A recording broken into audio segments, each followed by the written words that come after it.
बहुत कम किया है। बांग्लादेश की यूनुस सरकार इस वक्त कट्टरपंथियों के आगे पूरी तरह झुक चुकी है। बांग्लादेश के कट्टरपंथी हिंदुओं पर जुल्म कर रहे हैं, लेकिन यूनुस सरकार संवेदना के दो शब्द तक नहीं बोल रही है। बांग्लादेश में हिंदुओं के साथ जो हो रहा है, उसको लेकर भारत के हिंदू भड़के हुए हैं।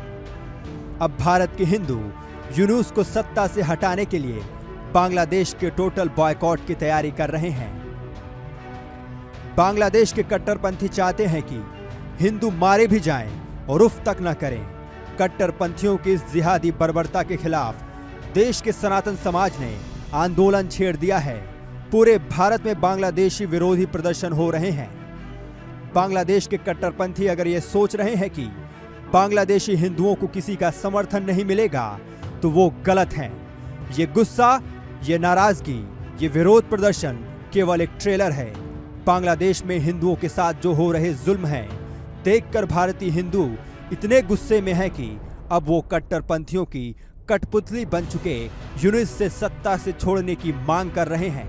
इसी बीच उत्तर प्रदेश के मुख्यमंत्री योगी आदित्यनाथ ने दावा किया है कि मोहम्मद अली जिन्ना की आत्मा भी बांग्लादेश में बसती है और पड़ोसी देश में हिंदुओं के खिलाफ जारी हिंसा के लिए उनकी विरासत को जिम्मेदार ठहराया है। सीएम योगी ने बहुत साफ शब्दों में कहा है कि बांग्लादेश में हिंदू बौद्ध को मारा जा रहा है, माताओं बहनों की इज्जत लूटी जा रही है। जिन्ना का जिन जब तक बांग्लादेश में रहेगा, तब तक ऐसा होता रहेगा। वहां पर गरीबों और वंचितों का शोषण हो रहा है। यह पाप 1947 में देश के विभाजन के रूप में सभी के सामने आया था। उसी का बदसूरत स्वरूप बांग्लादेश के रूप में फिर से हमारे सामने है। बाबा साहेब ने 1946 में ही जनता को इसे लेकर आगाह किया था। उन्होंने कहा था कि देश का बंटवारा मत होने दीजिए।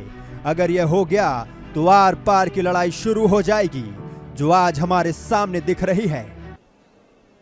महत्व दिया होता है सामाजिक विद्वेष को आगे बढ़ाने और समाज को तोड़ने की, समाज के दुश्मनों की रणनीति को सफल नहीं होने देते। यह देश कभी गुलाम नहीं होता।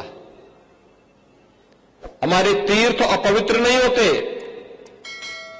चंद मुट्ठी भर आक्रांता आकर के भारत को पद्दलित करने का दुस्साहस नहीं कर पाते। भारत के वीर योद्धाओं ने रौंद डालते, लेकिन हमारी आपसी एकता में बाधा पैदा करने वाले लोग वे सफल रहे। और उन्हीं के जो जीन्स है वे आज भी हैं, जो जाति के नाम पर राजनीति करके सामाजिक ताने बाने को छिन्न भिन्न करने का प्रयास कर रहे हैं। दुश्मन बगल के देश में किस प्रकार का कृत्य कर रहे हैं, याद रखना। किसी को अगर गलतफहमी हो, 500 वर्ष पहले बाबर के एक सिपह सालार ने जो अयोध्या में किया था, जो काम संभल में किया था,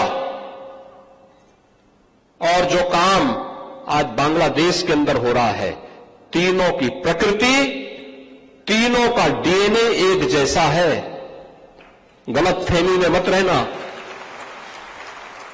अगर कोई ये मानता है कि वो बांग्लादेश में हो रहा है, तो यहां भी बांटने वाले तत्व उनके लिए बेट बनकर के खड़े हो रखे हैं, पहले से खड़े हैं। वे समाज के सामाजिक ताने बाने को छिन्न भिन्न कर रहे हैं, सामाजिक एकता को तोड़ करके, आपको बांट करके फिर काटने का और कटवाने का पूरा इंतजाम भी कर रहे हैं। ये बांटने वाले लोग, बहुत सारे लोग तो ऐसे हैं जिन्होंने दुनिया के तमाम देशों में प्रॉपर्टी खरीद करके रखी हुई है।